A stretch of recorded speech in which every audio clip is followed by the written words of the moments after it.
చాలా కాలం క్రితం గోదావరి నది దగ్గర ఉన్న ఒక శాంతియుత గ్రామంలో ప్రతి పిల్లవాడు ఎంతో ఇష్టంగా వినే ఒక ఆసక్తికరమైన కథ ఉంది. అది గోదావరి నది యొక్క కోల్పోయిన సంపద గురించి. గ్రామస్తులు చెబుతారు, చాలా సంవత్సరాల క్రితం ఒక ధనపెట్టె బంగారం, రత్నాలు మరియు మంత్రిక వస్తువులతో నిండినది నది లోతుల్లో దాచబడిందట. అయితే ఇప్పటివరకు ఎవరూ దానిని కనుగొనలేకపోయారు. కానీ ఇప్పుడు ఆ గాథ మారబోతోంది. ఇవి రాజు, రవి మరియు కమల సాహసాలను ఎంతో ఇష్టపడే ముగ్గురు స్నేహితులు. ఒక మధురమైన మధ్యాహ్నం ఊరు పెద్ద ఆయన గోపి ఆ ప్రాచీన ధనాన్ని గూర్చి పిల్లలందరికీ చెప్పారు. ఆ కథ విన్న ఉత్సాహంతో రాజు, రవి మరియు కమల ముగ్గురు కలిసి వారి ఒక మ్యాప్, టార్చ్ లైట్ మరియు బోలెడు స్నాక్స్ ను తీసుకుని జీవితంలో పెద్ద సాహసానికి సిద్ధమయ్యారు. వారు మాయా దీవిలో నడుస్తూ ఉండగా చెట్లు మర్మరిస్తున్నట్లు అనిపించింది. గాలిలో విచిత్రమైన శబ్దాలు వినిపించాయి. కానీ ధైర్యమైన స్నేహితులు భయపడలేదు. అప్పుడు వాళ్లకి మార్గమధ్యలో ఒక గుడ్లగూబ నిధికి చేరే మార్గాన్ని చూపించి సహాయం చేసింది. చంద్రకాంతిలో గోదావరి నది వేల వేల వజ్రాల్లా మెరుస్తోంది. సాహసికులు ఆశ్చర్యంతో నిలిచిపోయారు. ధనం నిజంగా ఇక్కడే ఉందా అని వారు అనుకున్నారు. వారు నది పక్కన ఉన్న రాళ్లను జాగ్రత్తగా చూసి వెలుగుతున్న విచిత్రమైన గుర్తులను గమనించారు. అక్కడ మ్యాప్ వెలుగుతుంది అని రాజు అరిచాడు. ధనం వాళ్లకు అనుకున్న దానికంటే దగ్గరగా ఉంది. అది ఒక పజిల్. ఆ పజిల్లో ఏముంది అంటే నీటిలో దిగుతుంది కానీ తడవదు అని రాయిపై ఉన్న పజిల్లో ప్రశ్న ఉంది. కమల దీని గురించి గట్టిగా ఆలోచించింది.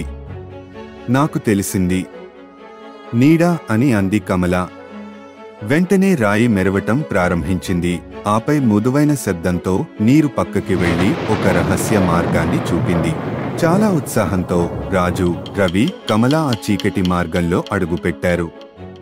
నీడల్లో విచిత్రమైన జీవులు మెరుస్తూ ఉన్నాయి. పాటలు పాడే వింత చేపలు, గాలిలో తిరుగుతున్న చిన్న డ్రాగన్లు. దారి కష్టంగా ఉంది, కానీ వారి బుద్ధి మరియు జట్టుగా పనిచేసి పజిళ్లను ఛేదించి మరింత లోతుగా ప్రవేశించారు. ప్రతి కష్టం వారిని ధనానికి దగ్గరగా తీసుకెళ్ళింది. చివరికి సాహసికులు ధనపు గుహను చేరుకున్నారు. అక్కడ ఒక అద్భుతమైన పెట్టె ఉంది. అది ఆభరణాలు మరియు బంగారు నాణేలతో మెరుస్తూ ఉంది. కాని ఒక సమస్య, పెట్టెకు తాళం ఉంది. ఇది ఎలా తెరవాలి? రాజు ప్రశ్నించాడు. కమల తాళంపై చిన్న చెక్కు గుర్తు గమనించింది. అది వారు ముందుగా పరిష్కరించిన పజిల్ మాదిరిగా ఉంది. కమల జాగ్రత్తగా తాళం ఆకారంలో ఉన్న రాయిని తాళంలో పెట్టింది. మృదువైన క్లిక్ శబ్దంతో పెట్టె తెరుచుకుంది. లోపల మెరుస్తున్న ఆభరణాలు, బంగారు నాణేలు, మంత్రిక వస్తువులు కనిపించాయి. కానీ అతిపెద్ద ఆశ్చర్యం, గది మొత్తం నిండిన మాయ. మంత్రిక జీవులు సంతోషంతో నృత్యం చేయగా రాజు, రవి, కమల గ్రామానికి తిరిగి వచ్చారు. వారి గుండెల్లో ఉత్సాహంతో. గ్రామవాసులు వారు కనుగొన్న ధనాన్ని చూడటానికి చుట్టూ చేరారు. అందరూ హర్షించుకున్నారు. కానీ పిల్లలకు తెలిసింది, నిజమైన ధనం బంగారం లేదా ఆభరణాలు కాదు. రాజు, రవి, కమల ఒకరినొకరు పెద్ద నవ్వులతో చూసుకున్నారు. వారు తెలుసుకున్నారు, ఇంకా మరిన్ని సాహసాలు అందుబాటులో ఉన్నాయి. అవి స్నేహం, ధైర్యం మరియు కొంత మాయతో ఏదైనా సాధ్యమే.